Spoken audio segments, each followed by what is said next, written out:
আসসালামু আলাইকুম বন্ধুরা, কেমন আছো সবাই? তো দুপুরের রান্নায় আজকে পটল ভাজি করেছিলাম।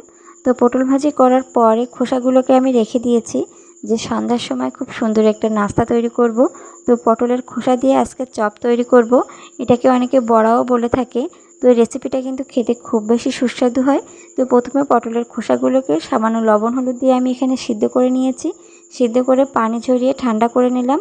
আর এখানে নিয়েছি কাঁচামরিচ, পেঁয়াজ, রসুন পরিমাণ মতোই নিতে হবে। এটা কিন্তু শিলপাটায় বেটে বানালে খুব বেশি টেস্টি হয়, কিন্তু সময়ের অভাবে আজকে শিলপাটায় বাটতে পারলাম না। তো এখানে এটা মিক্সড করা শেষ, আমি সুন্দরভাবে বেটে নিয়েছি। এখানে দিয়ে দিচ্ছি চালের গুঁড়া আর ময়দা দিয়ে দেব। চালের গুঁড়াটা দিলে কিন্তু এই নাস্তাটা খুব বেশি মুচমুচে হয়।